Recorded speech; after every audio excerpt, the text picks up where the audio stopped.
What did Tennessee Congressman Andy Ogles do with tens of thousands of dollars meant for a children's burial garden? Tonight, News Channel 5 investigates, looks for answers to some difficult questions about Middle Tennessee's newest congressman. Thanks for joining us tonight at 6, everybody. I'm Hunter Hoagland in for Rory. And I'm Vicki Yates. These are questions that Andy Ogles has refused to answer, questions about how he raked in the money after the loss of a child. And News Channel 5's Chief Ogles himself. What did you do with the money that people donated for Lincoln's Place? Congressman, this doesn't have to be a story if you can just offer some evidence it went for a good cause. This is a story about Tennessee Congressman Andy Ogles that goes far beyond questions about his inflated resume. Well, so I'm an economist. You know, as an economist, It's a story that stems from a personal tragedy, the stillborn death of a child whose photo Ogles sometimes posts on his political social media. A story so... It's taboo. But the story we heard repeatedly was how 2 days after the loss of the child in 2014, Ogles himself used a photo of his stillborn baby for a GoFundMe for something he called Lincoln's Place. It implored, help us help other families. No family should have to bury their child. No child should be alone. It promised a burial garden that would create a place for Lincoln's new play friends, a life-size statue of Jesus watching over the children, along with benches for families to sit while surrounded by flowers. And people responded to Ogles' emotional plea, donating almost $25,000. GoFundMe confirms Ogles got the money. You want to believe. Of course, this would not be a story if the future congressman had taken the money and used it as promised, or at least for a good cause. But here in the cemetery where Lincoln is buried, we checked from one corner to another. And just like the tipsters had feared, there is no children's burial garden, no benches for families to sit, no life-size statue of Jesus.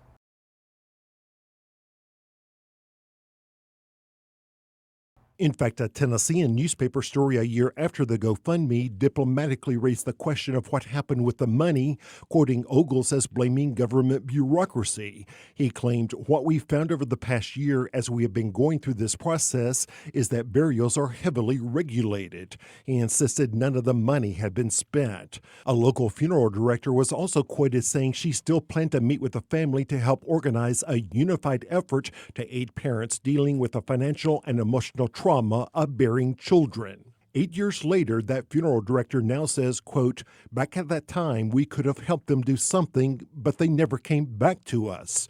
And the manager at the cemetery where Lincoln is buried says he met with Ogles a couple of times, but then he never came back. Neither knows what happened to the nearly $25,000 that people contributed. Honestly, in this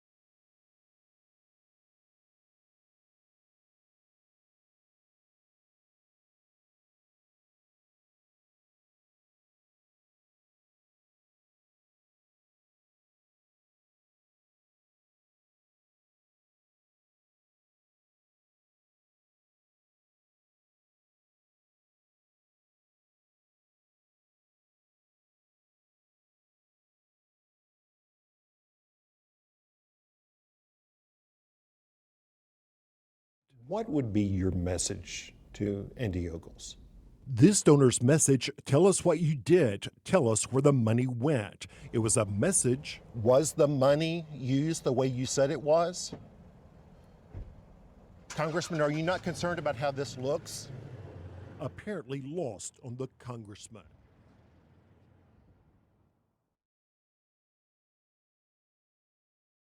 If you believe Middle Tennessee's newest congressman, he's not only a businessman, he's also an economist, a trained law enforcement officer, even an expert in international sex crimes. But an exclusive News Channel 5 investigation discovered Andy Ogles' life story may not be nearly as dramatic as he sometimes makes it sound. Our chief investigative reporter Phil Williams has been checking into this and this questionable resume he has. Absolutely. Andy Ogles represents the newly redrawn 5th Congressional District, which includes parts of Davidson County as well as Williamson, Murray, Marshall, and Lewis.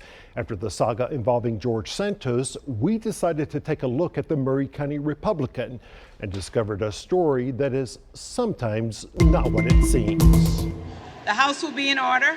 Not long after his election to Congress, freshman Andy Ogles found himself in the middle of the drama over the House Speaker, Yeah, so I'm an economist. giving the Tennessee Republican a chance to introduce himself to a national audience. What do you want to serve on? Well, so I'm an economist. It was a claim I'm an economist. I worked in economics, in healthcare. And, Ogles had made on the campaign trail as an economist, I can tell you, and repeated in his first meeting of the House Financial Services Committee. as an economist. Yet, like some of the questions surrounding his controversial colleague, New York Congressman George Santos, there's little evidence that Ogles ever received any formal training in economics. His congressional bio says he obtained a degree from Middle Tennessee State University, where he studied policy and economics. Yet the school refused to confirm Ogles' degree, citing a provision of federal law that allows students to block the release of their educational credentials. Which made me curious about why. Why would Congressman Ogles not want Tennessee voters to be able to verify that he is who he says he is? And so I would think if he has a block, that there must be something wrong. Democrat Heidi Campbell, who lost to Ogles in a campaign in a district that Republicans redrew to help their own candidate, had the same reaction. In response to our questions, Ogles released this image of a diploma for a Bachelor of Science degree from Middle Tennessee State in 2007 when he was 36.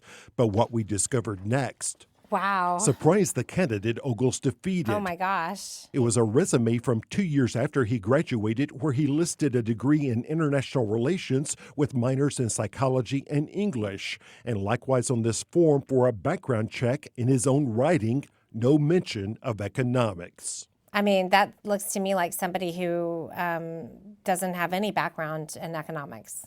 What does that say about his claims? I'm not surprised. I think that if you really dig into him and what he's done, you're probably going to find that there's a lot more where this came from. The congressman's website also calls Ogles a nationally recognized expert on tax policy and health care, having been featured in numerous publications, including the Wall Street Journal and Investors Business Daily. But a search of those sites shows only 3 columns he wrote, 2 of them with another person, when he was a lobbyist for the conservative Americans for Prosperity, nothing independently citing him as an expert. It might be the writer. As a former member of law enforcement, works in international sex crimes, specifically child trafficking. Then there are Ogles' claims. My midlife crisis, I went into law enforcement. Specifically, I worked in human trafficking.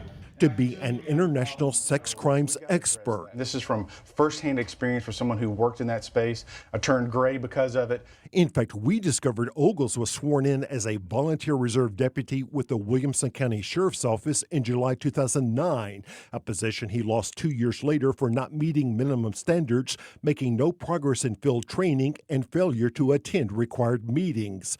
A sheriff's spokesperson says there is nothing in Mr. Ogles' training or personnel file that indicates he had any involvement in international sex trafficking in his capacity as a reserve deputy.